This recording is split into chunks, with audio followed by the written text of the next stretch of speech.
Hi guys, Thursday night, welcome to Grudy's Radio. Check this shit out. Been busy. Piston vise is done. Alright, let's take it out so you can see what it does. 2 gudgeon pins. Had to repair a crack. I weld like a shank seat that's actually larger than what the pin is. Pin's actually smaller. Did that today. M8 by 1.25 bolt up its butt. Hold on, there we go. It'll go 50, 54 degrees. I can probably get it to go further. But yeah. And, there you go. It's holding me up at 6 degrees at the moment due to that. So I've got to get that further in, and I need it to come down to its stop, which is 0. And yeah, that's it, done. Nice and simple, nice and easy. A little bit of double wall heat shrink, 2 bits of it, one over the top of the other. Aluminium, some nice little stainless bolts. Easy. Made a cutter. So yeah, I'll see how it cuts. I will cut it onto another trial piston. I've got a few laying around. And then once I know it's right, I'll be bringing this cut. Will come out further, but I've got to leave a couple of mil. So it's only going to come out to about here, right? But it will come further this way because the cutter is actually 50 mil. So what I might do is I might cut it a little bit different. And yeah, the cutter will actually cut like that. So yeah, might actually bring the whole valve pocket over. So the large valve will still cut in here. This is all trial and error stuff. This is what you have to do. You have to actually cut things and work it out, and I've got to do it without breaking anything or destroying anything. So worst case scenario, I kill 2 pistons. I can use one set as 4-cylinder pistons. Yep, they will go into an M40. And they'll work in turbo M40, not a problem. Because they're 81mm stroke and the M40 is 81mm stroke, those M20 pistons can have valve reliefs cut in them and be put into an M40 with a 135mm rod. That's right, because M40 block's 5mm taller. So if I cut it down like I have there, you could run them in an M40 block with an M44 crank and build a 2-litre because it'd be a 1.9. Sorry, quick calculation in the head. So yeah, so the little short rod piston setup, I think we're rating them at just under 200 kilowatts. I think anyone that knows what they're doing should be able to get about 170 to 180 kilowatts out of an M20 with a budget 2.9 blaster piston and a good 731. So when I say a good 731, I mean a good 731. So my last 731 that I did before this one went 171 kilowatts with a 2.5 litre intake and a nice cold air and a nice velocity stack intake. This one should go, this got ITBs, Autronic, be around the 10-to-1, nice little cam.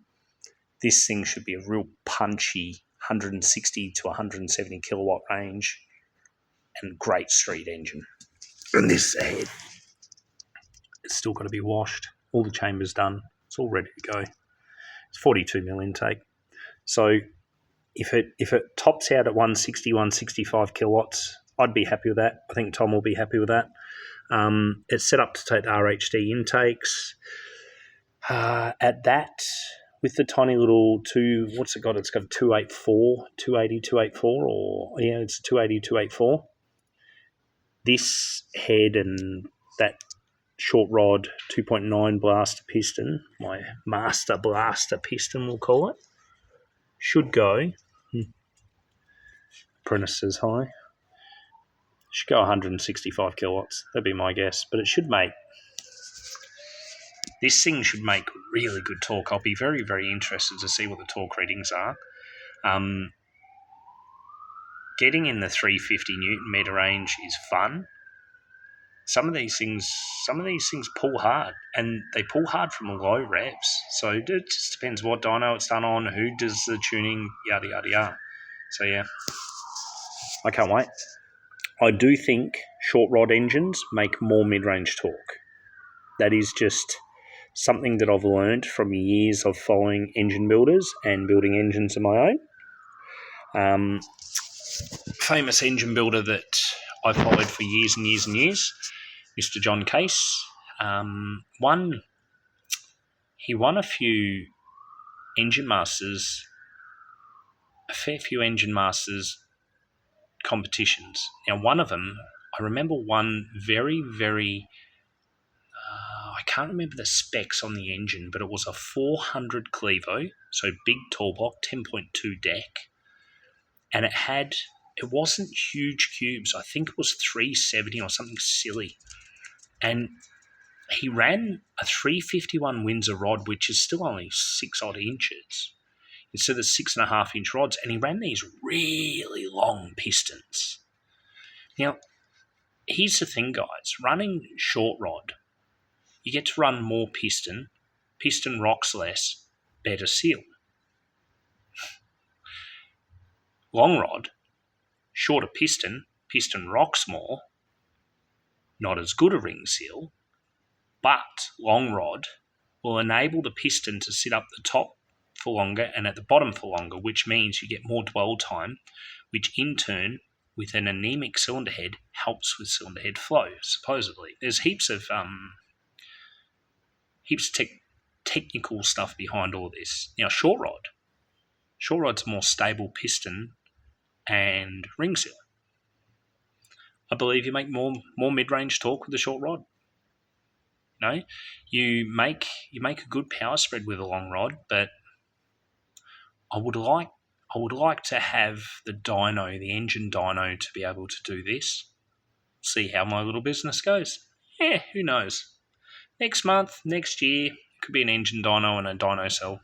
If that's the case and I've got the money to do all the stuff I want to do, I will go over and over and over and build identical engines, one with a long rod, one with a short rod, and I will test every little difference I can. I have sent an email to Ross about the pistons in the 2.9 race engine. We will see what they say. So yeah, said we'll get some machining done on pistons this week. That's what we're doing tomorrow, piston machining. Today was 8th of the 8th. Today was a 888 day. So it's 8th of the 8th, and 2024 is an 8. So it's an 8 year this year. This is a good year for money for most people. Today was actually a special day. So I did very little today. I did a lot of brain time and did a little bit of shit on the piston vise. That's it. That's all I've done today. And tonight, I'm going to take the puppy dog in the car up to Sky Lookout. I reckon Sky. Sometime tonight. It's going to be cold. And I'm going to take her for a drive up to the lookout, and I'm going to sit up there for 20 minutes, half an hour, whatever time I want. Might be 3 minutes, I don't know. Today was one of those days that I just needed time off, and I think we all need that. I had a good chat with one of my friends today, one of the guys that watches the show, and we chatted about he's at retirement age or close to, and we chatted about him being poached to do some more work. And we both agreed that if he's going to go back to work, he shouldn't be working any more than 3 days a week. Guys, we all work too much. By the time you hit 40 years old, you should not have to work weekends. By the time you hit 50, you should only be working 4.5, 5 days a week. By the time you hit your 60s, you should be 3 to 4 days a week. And then that way you wind down to retirement. I'm watching everybody else wind up to retirement. Get to retirement and then they hate life. we got it all wrong. So yeah, cap it all off, short rod M20, it works. So we'll put all this together, and I will see if Tom can send me a video of when it's on the dyno, because it's got to go to Victoria very soon. So I need these pistons in this engine this weekend. Set deck height, check it all over, make sure it all works, put the head together, put the head on, get it all buttoned up, get it in a box, ship it off. You have a good night.